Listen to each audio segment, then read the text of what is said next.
One down, many to go. The many processes that could fundamentally transform Europe that I described in the previous Practical Politics video are starting to happen. So let's see where we are and what needs to happen next.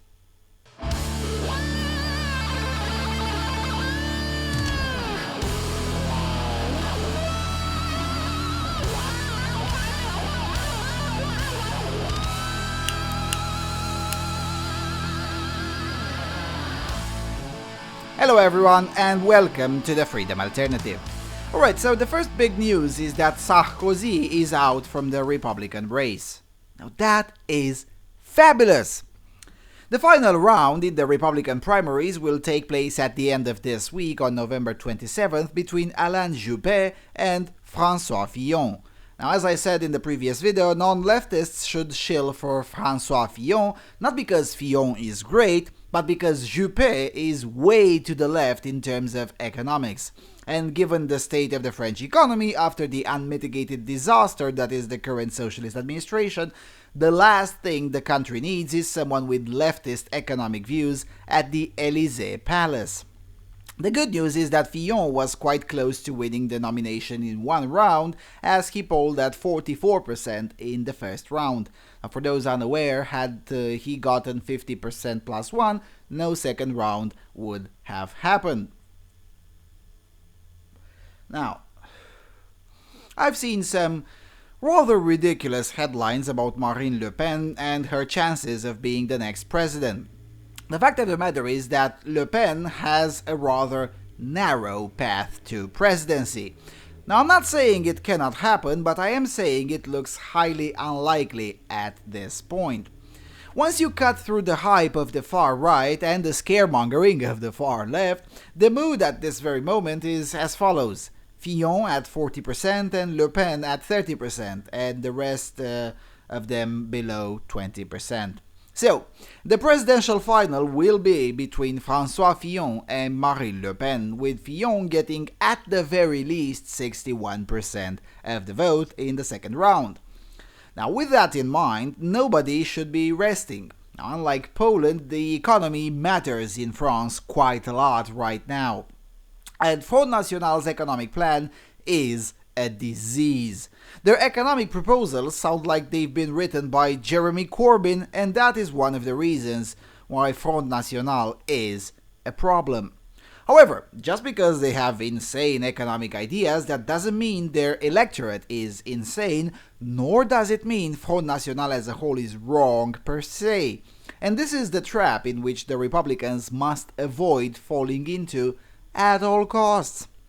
For crying out loud, seriously, just court the genuinely right-wing vote from the Front National. At the end of the day, immigration needs to be curbed, especially immigration from places where the religion of special needs is a majority. Also, the religion of special needs has to be given a much harsher treatment with good old-fashioned French laïcité. This means a willingness on the Republicans to crack down on all those local councils where they refuse to issue marriage certificates if the non-Muslim party doesn't convert to the religion of special needs. This means a willingness on the part of the Republicans to call a spade, namely that the police and the gendarmerie are ill-prepared to protect the citizens of the Republic from the very real threat of the adherence to the religion of pieces. And of course, this means a stronger will on the Republicans to face the leftist press's scaremongery and simply tell them to, frankly, go to hell. Now, the good news is that the Republicans are slowly starting to do this. Even Sarkozy spoke about the threat of political Islam, although that didn't particularly help him in the primaries since, as I predicted, he came off as disingenuous. But nevertheless, the Republicans must continue to court the populist vote whilst continuing to advance right-wing economic policies as well.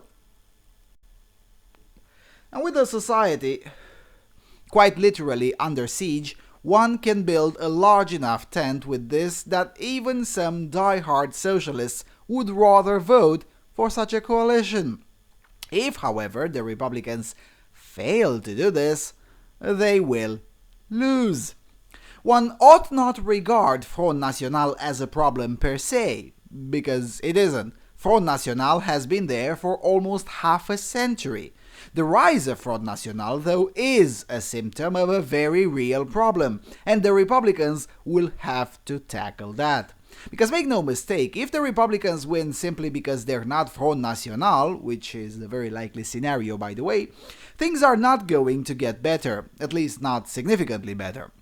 The discontent that's driving so many voters to the Front National is still going to be there, and the parliamentary elections that are due in June after the presidential elections might come in with quite a few surprises, and the last thing one needs is a Republican president with a deeply divided National Assembly. Now, that's a political crisis right there. Alright, enough about that. There's also news from Germany. Now, when I made the previous video on practical politics, it was not yet entirely known to me what the establishment will do. Well, now we know. The establishment will run Angela Merkel again. And not only that, but with a highly counterintuitive message, namely the message, I am great, yay the establishment, vote for me.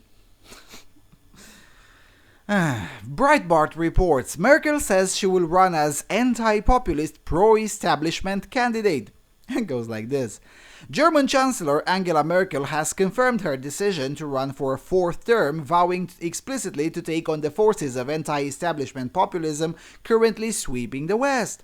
We are facing struggles in Europe and internationally for our values and our interests, and simply put, for our way of life, Merkel told the reporters at the headquarters of her CDU party on Sunday night, Euractiv has reported. This election will be more difficult than any before it, at least not since national reunification, she said, pointing to a strong polarization of our society. Yeah, and the source of polarization is you, Mrs. Merkel. Merkel, currently the EU's longest-serving leader, said that this had played a part in her decision to stand again, as she felt many leaders were looking to her as a source of stability in distinctly difficult, even insecure times. Skipping a bit, commenting further on her decision to run, which she appears to have made following the result of the American presidential election, she said, quote, I am sure that I have taken the decision conscientiously to the best of my knowledge and conscience, implying Merkel has a conscience, but anyway. She also criticized the rival party, AfD, and the anti-Islamization movement, Pegida, saying she could not understand why only those who opposed mass immigration and criticized her policies were suddenly being identified as of the people. I am just as much the people as others are the people, she insisted. The AfD is challenging me, of course, the chancellor admitted, but she claimed, I am already part of the solution. Hans-Joachim Motz, a German psychiatrist and psychoanalyst who earlier this year suggested that Merkel might be suffering from narcissism, brought on by people lauding her position as mother of the nation, said that whilst Merkel was adamant she did not believe the world would collapse without her, it is possible that she thinks Germany and her party might. But establishment figures welcomed her candidacy. Merkel is the answer to the populism of our time, said Saxony State Premier Stanislav Tillich. She is basically the anti-Trump, he told Redaktionsnetzwerk. Obama, who visited Merkel at her chancellery on Friday night along with leaders from Britain, France and Spain and Italy, also applauded her candidacy, praising her as an outstanding partner and adding, if I were German and I had a vote, I might support her. Despite the migrant crisis chipping away at her popularity, polls still put Merkel ahead. A survey by Kantar Emnit released Sunday found that 33% of German voters plan to back Merkel's CDU party. Although the figure is down 9 points on the 2013 national election, it still puts the party ahead of the center-left Social Democrats, junior partners in Merkel's Grand Coalition, who commanded 24%. The AfD are currently on 13%. Alright. So now we know. The establishment is not going to quietly and tacitly support Merkel, like it happened in 2013, but openly and unapologetically shill for her and also be very open about hating their own people and positioning themselves as anti-populist. If there's anything good that's been happening lately, it's the fact that it's no longer taboo to say that the polls are rigged, that the media is corrupt and on the furthest fringes of the far left, and that the interests of your average Joe and Jane are quite literally on a different planet when compared to the interests of the establishmentarian elite. So if anything, Merkel is to be applauded for her honesty. She is willing to put out her actual position out there. Now, first of all, the bad news. The SPD, the Social Democrats that is, are going to support her no matter what. The Social Democratic Party is a joke and has been for years, and everyone knows it.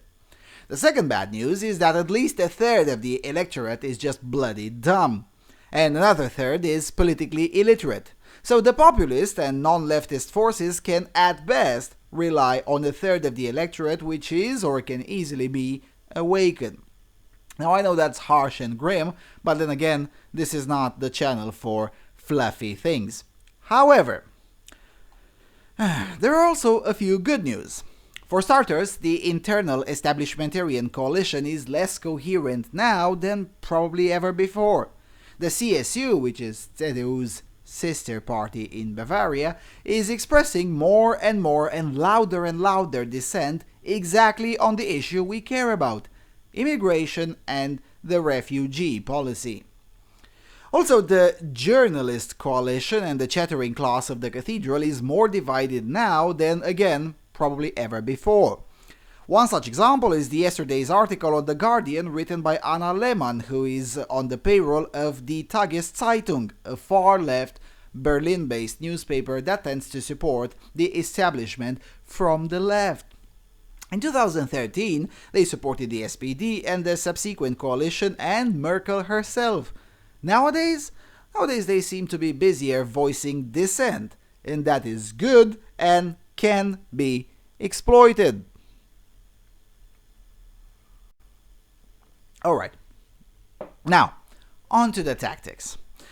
The latest news clarify a thing or two on how German non-leftists should approach this election cycle, which again is still early in the game. I mean, there's over 10 months till the election, so a lot of things can change until then. But it is clear, at least to me, that in addition to attempting to subvert the AfD, the Alpha and the FDP, the non-left should also try to do something more radical. That is, to agitate within the grand establishmentarian coalition.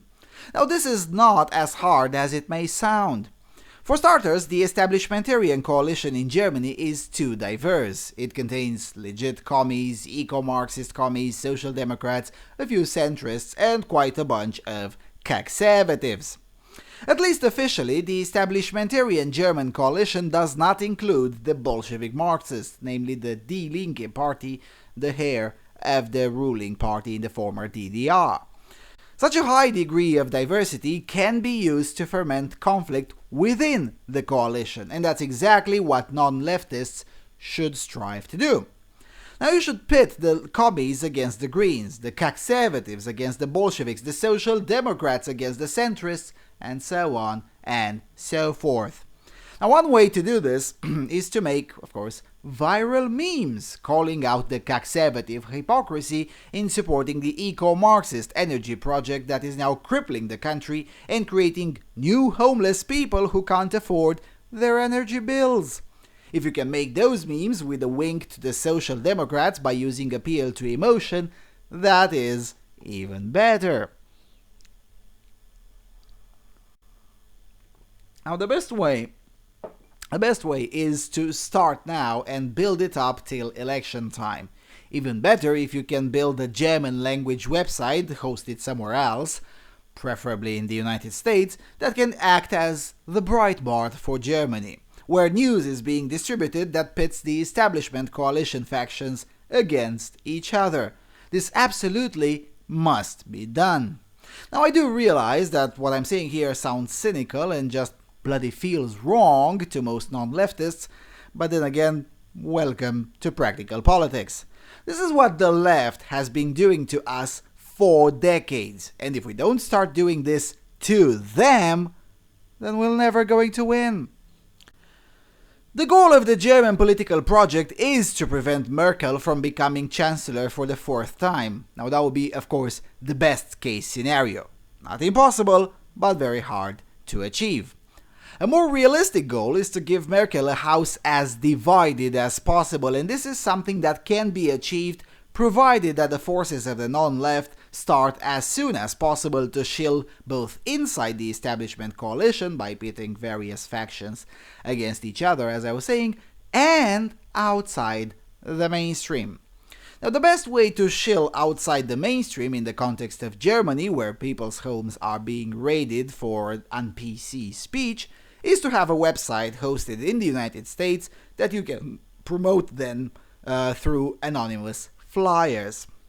Now, it takes one or two of us in every medium-sized German city to do this effectively. With 500 of us in each German state, and that website can become remarkably popular with minimal monetary expenses, though with high labor costs. Now, one of the reasons I'm saying this should be hosted in the US is because I wish Merkel good luck to convince the Trump administration to raid the HQ of a business because that business violated the speech rules of political correctness.